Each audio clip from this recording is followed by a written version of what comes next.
Anda kembali menyaksikan Nusantara Economic Updates dalam segmen Industri 360.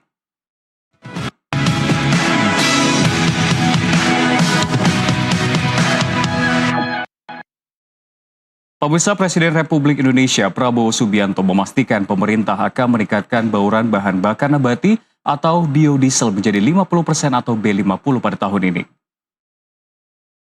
Target tersebut disampaikan Prabowo dalam Forum Bisnis Internasional Indonesia-Japan Business Forum yang digelar di Tokyo, Jepang, Senin 30 Maret 2026, dan di hadapan investor dan pelaku usaha. Presiden menegaskan langkah ini menjadi bagian strategis Indonesia dalam mempercepat transisi menuju kemandirian energi berbasis hijau. Saat ini, Indonesia telah lebih dulu menerapkan kebijakan B40 dengan memanfaatkan biodiesel berbahan dasar kelapa sawit. Pendekatan ke B50 diyakini tidak hanya memperkuat ketahanan energi nasional, tetapi juga membuka peluang investasi serta mempertegas posisi Indonesia sebagai pemain utama energi terbarukan di tingkat global.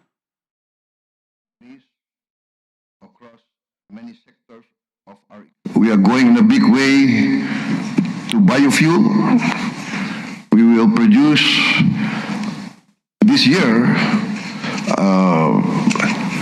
diesel oil from palm oil, and now we are increasing from 40% to 50% of our diesel from palm oil. And also gasoline we will produce also from ethanol, and also from bio, from cassava, from sugar, and from corn. With these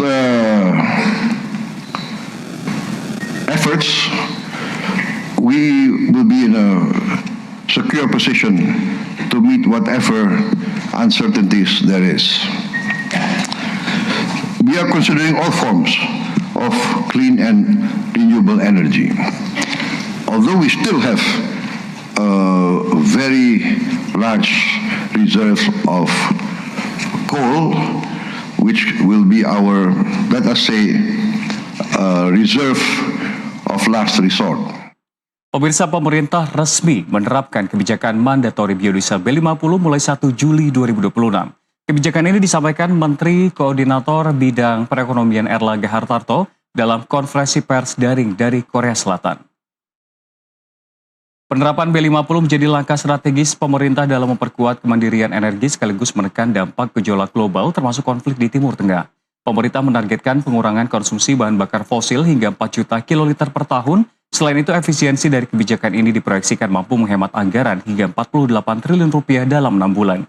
Di sisi lain, pemerintah juga mulai membatasi pembelian BBM subsidi maksimal 50 liter per kendaraan, dan kebijakan ini berlaku sejak 1 April 2026 melalui aplikasi My Pertamina, kecuali untuk kendaraan umum. Langkah ini diharapkan mampu menjaga ketahanan energi nasional sekaligus meningkatkan efisiensi distribusi BBM.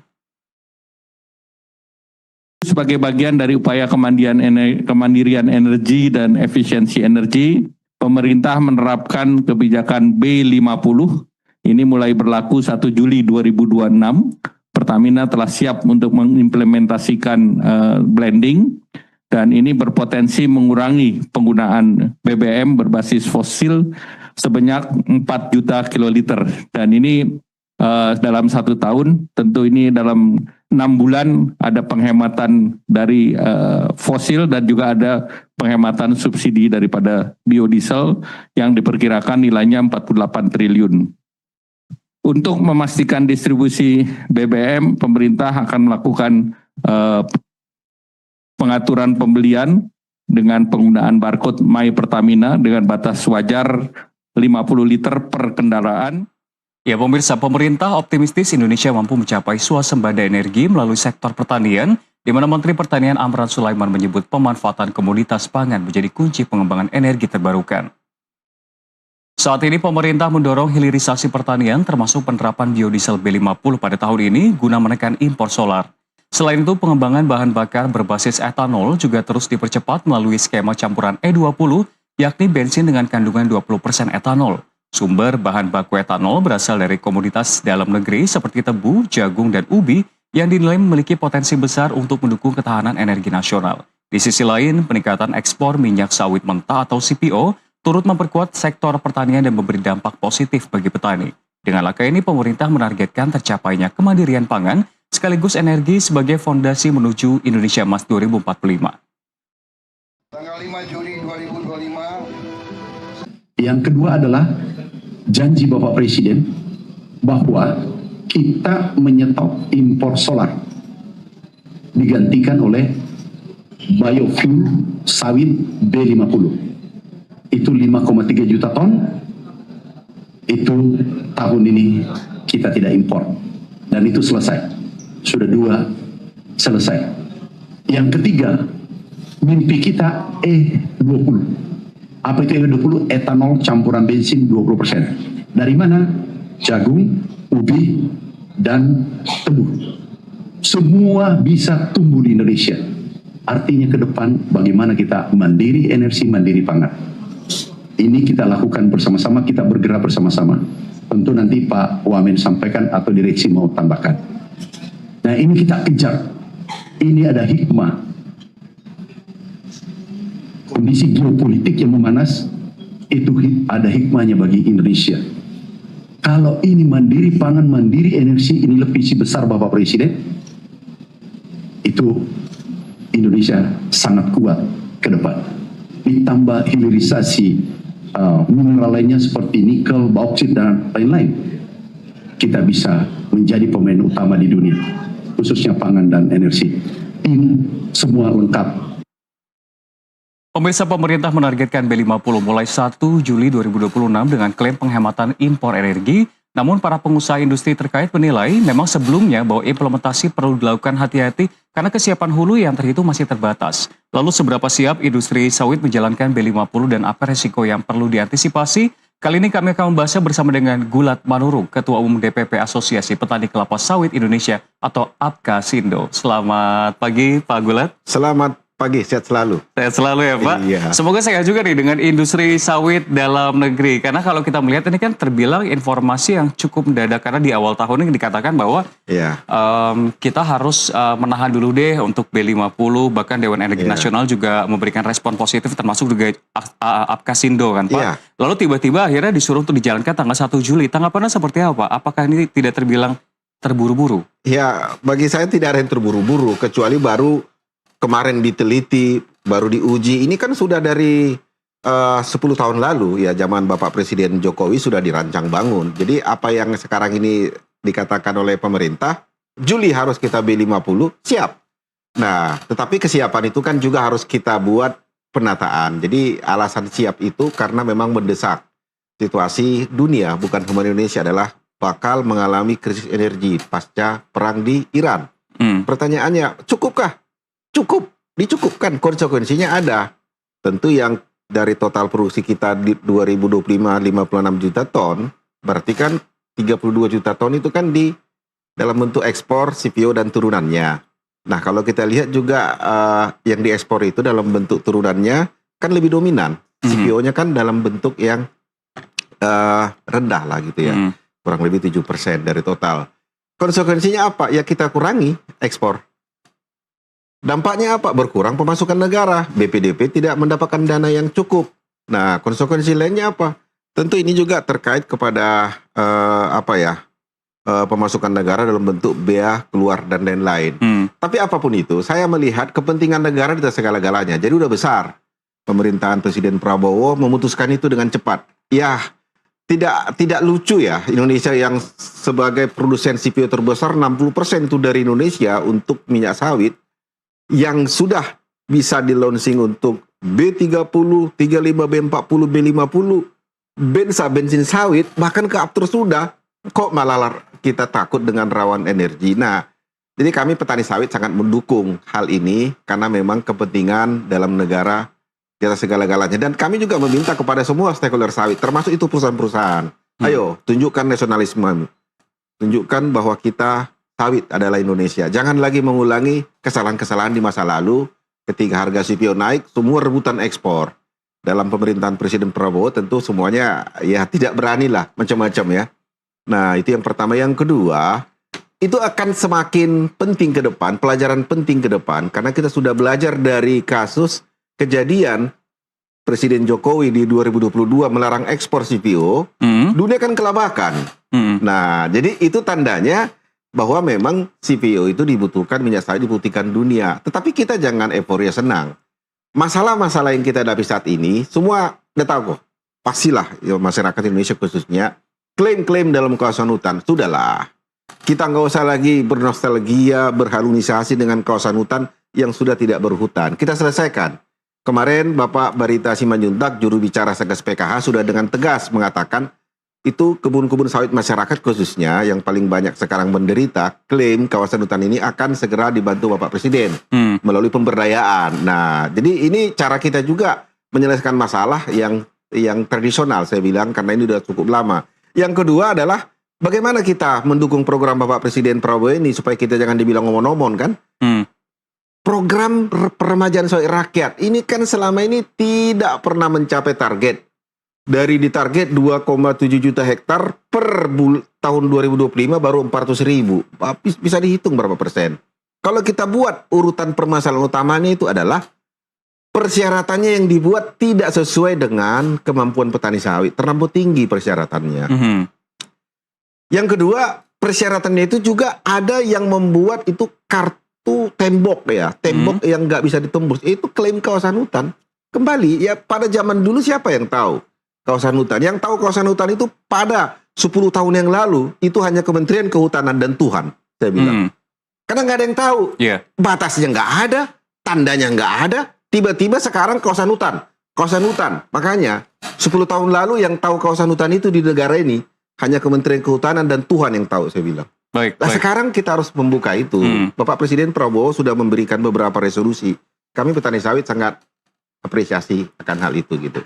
Ya, lebih baik kita fokus terhadap energi kita, jangan sampai ada krisis dan kita mengorbankan yang namanya ekspor. Tapi kan yang, ketika, kalau saya lihat datanya di sini, per tahun 2025 ini mencatatkan angka yang luar biasa, naik 9,5% 2025 dibandingkan 2024, di tengah eskalasi geopolitik global 32,3 juta ton. Dan kalau misalkan kita akhirnya mengorbankan ini, bukankah nanti akan ada efek-efek domino? Apakah sudah ada komunikasi mungkin dengan rekan-rekan dari asosiasi petani lain, atau mungkin juga dari badan-badan lain, Pak?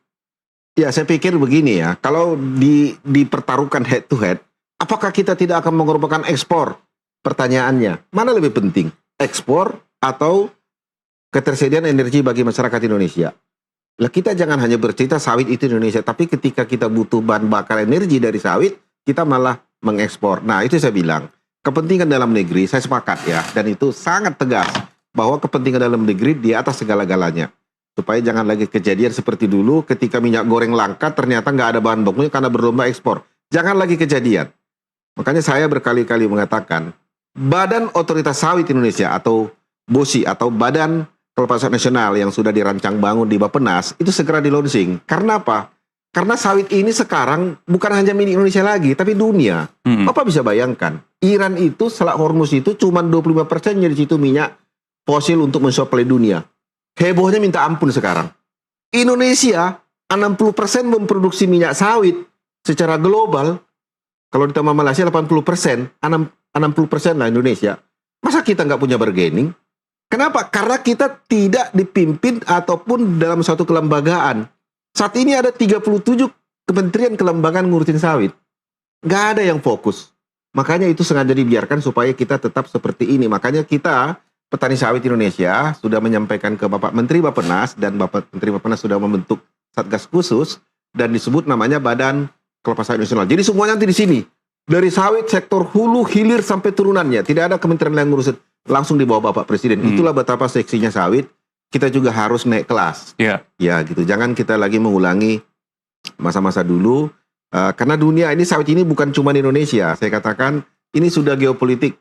Jangan silap bahwa sawit Indonesia itu, minyak sawit nabati itu tidak ada bedanya dengan minyak fosil yang ada di Iran. Nanti saya jelaskan bagaimana hubungan geopolitik untuk nasionalisme kita gitu. Tapi menjadi pertanyaan Pak, tadi kan Bapak bilang supaya sawit Indonesia itu naik kelas, dan ketika kita fokus dan juga didistribusikan untuk B50, hilirisasinya berarti seperti apa? Ya, jadi dikorbankan dong berarti? enggak. Jadi Indonesia itu, makanya saya bilang kita tidak pernah bangga dengan entah kenapa, entah apa sebabnya. Padahal kalau kita berhasil melakukan sesuatu, katakanlah membuat drone, hebohnya minta ampun. Tapi kenapa bangsa Indonesia khususnya ya, pada umumnya ya, bangsa Indonesia tidak pernah bangga dengan sawit Indonesia. Indonesia itu sektor hilir. Tidak ada negara di muka bumi ini yang lebih hebat dari Indonesia. Bayangkan, sudah 195 produk turunan dari sawit. Terakhir itu dihitung itu di Menteri Bappenas itu 206 ya. Produk turunan dari sawit. Dari mulai biodiesel, aftur, bensin sawit, dan produk-produk turunan lain. Tidak ada negara lain sehebat Indonesia. Itu adalah kebanggaan kita. Makanya saya kembali mengatakan sawit itu Indonesia. Kita tidak usah lah saling mengatakan itu dan ini. Kalau memang ada produk yang lebih baik, lebih akrab kepada lingkungan, silakan. Tapi hari ini kita sawit. Nah, jadi bercerita tentang hilirisasi tidak akan ada dikorbankan karena kita menggunakan untuk biodiesel B50 kan kurang lebih 19 juta ton. Atau kalau kita 52 juta ton kan berarti kurang lebih itu 22% dari produk nasional. Kalau kita jumlah semuanya itu 22 ditambah kebutuhan dalam negeri untuk konsumsi dan oleo kan kurang lebih 40, kan masih ada lagi kurang lebih 15 juta ton untuk diekspor. Masih hidup kok, cuman hilang setengah kan itu nih.